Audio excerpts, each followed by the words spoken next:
Everybody, it's Courtney. Today I'm going to be creating a card using the Let Love Grow stamp set, and I'm going to be working on a piece of Canson watercolor paper, and this is originally cut down to 4¼ by 5½, and I'm going to be doing a little bit of masking here. So I didn't really have a plan as far as where I wanted to stamp my images, so I just started stamping and masking and kind of built up as I went along. So I'm going to be stamping with blackout ink by Ink on 3 because we are going to be doing some watercoloring and some Copic coloring, and this is safe for both. And because the watercolor paper is textured, you probably will have to stamp this at least 2 or 3 times in order to get a really bold black image, regardless of what kind of ink you use. So I went ahead and took a full stick Post-it note tape and just kind of laid that over where I had stamped out that image on the card panel and stamp that image again so that I can fussy cut this and mask out that first image that we stamped out. Next, I will go ahead and mask that and stamp the same image again directly next to it. Then I kind of figured that what I wanted to do is kind of build up along the left-hand side of the card. So we're actually looking at the card panel upside down at this point.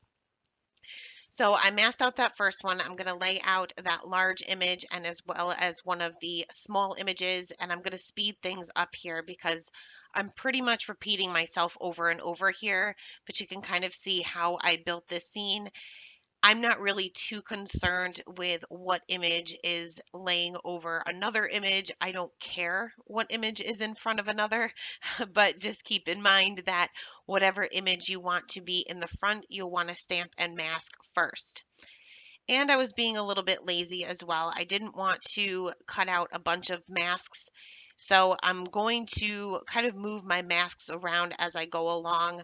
I'm kind of picking and choosing which images I'm going to stamp out so that I don't have to cut out more than one mask for each one of these items.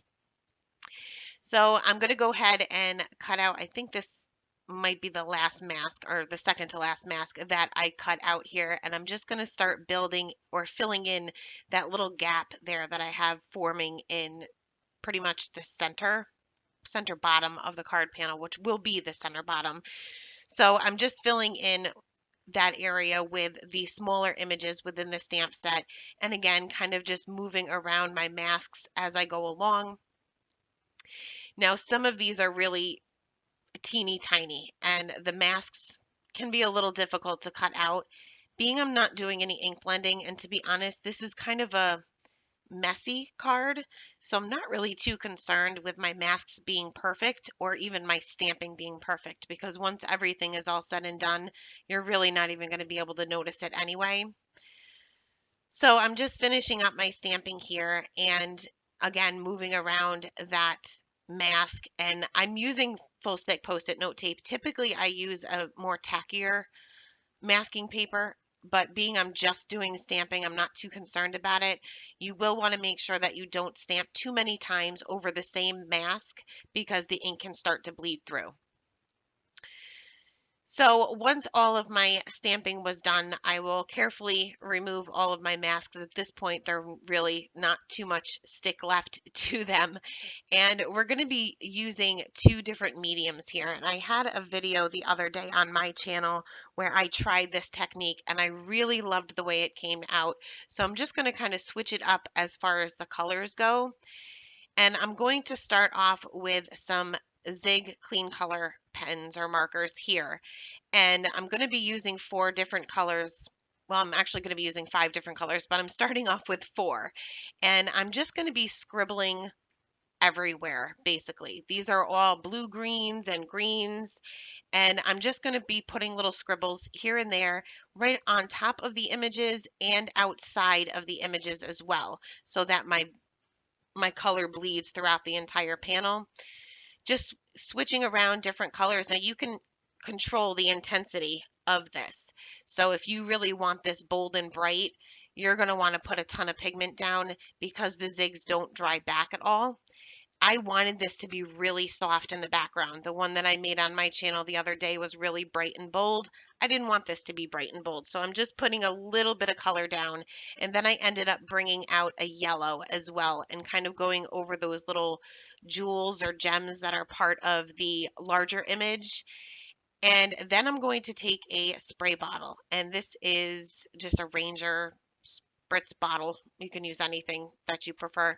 And I'm just going to spray it. And I'm going to let the colors kind of move on their own.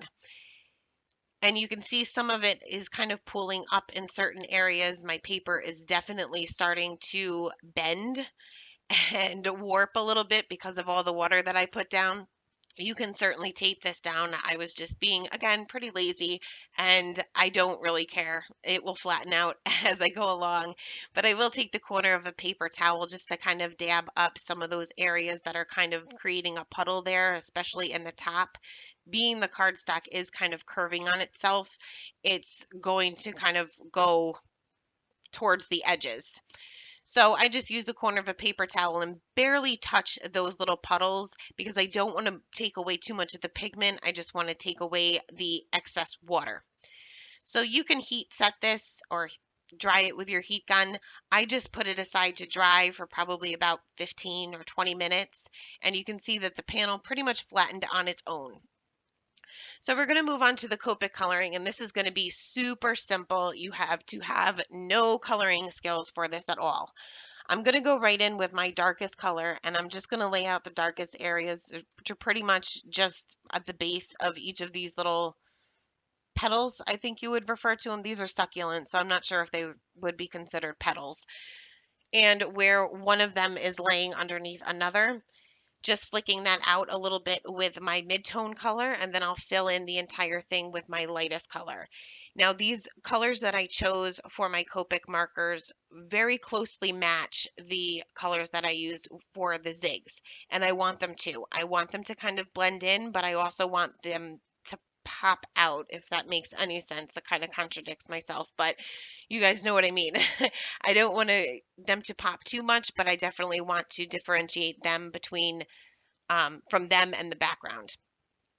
So I'm just going to show you one of each of these little succulents here to just basically show you the color combinations that I used. I'm just using a 3-color blend, and you'll see that I automatically go in with the darkest color, which is typically not what I normally do. I usually saturate the paper with the lightest color first. In this case, I don't need to. Copics blend very well on watercolor paper, so you won't really have a problem getting a good blend. And I don't really care if I put the shadows in the right area. All I'm looking for these to do is pop off the page a little bit. I'm not really too concerned about the shading at all. And you'll see that I'm going real quick here. And I don't care if I go out of the lines because I have that water, that messy watercolor background. It's not really going to matter if you go out of the lines because you're really not even going to see it. So here I'm just coloring one of these jewels or gems with a yellow combination, and then I colored the rest of the images with these same color combinations, just kind of skipping through and making sure that I don't have too much of one color in one area. And then once all of my coloring was done, I wasn't happy with the background. I knew I wanted a soft and subtle background, but I had a really soft and subtle background. So I ended up coming back in with my zigs, and I added a little bit more color with the same colors that I used before, mainly around the image, but I colored directly over the image as well. And then I spritzed that with water again. And I noticed that some of the areas weren't moving as much. I had kind of like a streak there. So I tried to take a paintbrush and kind of move that around a little bit. And that really wasn't working too much either. So I ended up taking some shimmer spray, and you just want to make sure that you really shake this up because all of the actual shimmer and the sparkle settles to the bottom of the bottle. So just make sure you really shake it up good. And I'm going to twist off the cap and spritz that on with the nozzle. I'm also doing some splatters with the zigs themselves. I just kind of scribble those out onto an acrylic block. Use a damp paintbrush, and this is a number 2 brush, and splattered that around. And I honestly, it was just blending in way too much. It wasn't popping out at all. Even though I did want it to be subtle, it just wasn't moving the way I wanted it to move. So that's when I decided to bring in the shimmer spray. Because my panel is still wet, the shimmer spray will kind of blend with the water and the pigment that we have down. So what looks like little splatters now will kind of spread out later once it dries. So again, put this panel aside to dry for another 15 or 20 minutes or so, and then we will move on to the sentiment. First, I did cut down my panel a little bit on the top and off to the right-hand side. I took a quarter of an inch off of each side, and I couldn't decide which sentiment I wanted to use. I knew I wanted this to be a birthday card, so I decided to use both birthday sentiments. Bringing back out my Misty because of the watercolor paper being so textured, I lined up my sentiment onto my card panel, and when I close my Misty door, I typically use those grid lines just to make sure that it is straight. And then I'm going to be stamping this with Simon Says Stamp die ink.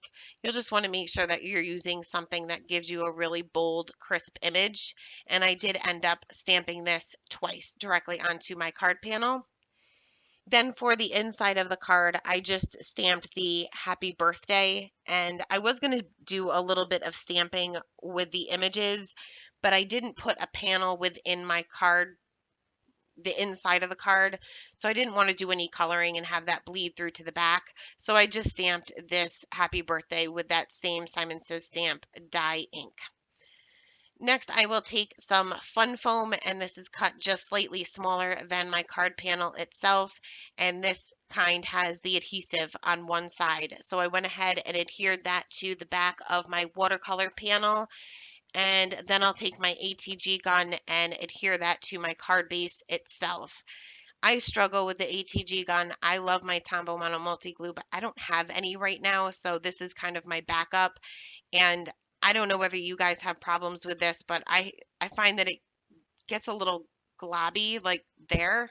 So I struggle with it. I don't know what I'm doing wrong, but it does work well for fun foam. It does stick well, but it sticks immediately. So make sure you have it lined up perfectly the way you want it, or else you're not going to be able to get that off the panel to reposition it.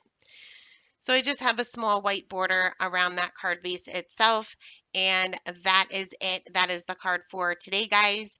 Thank you guys so much for stopping by, and have a great day.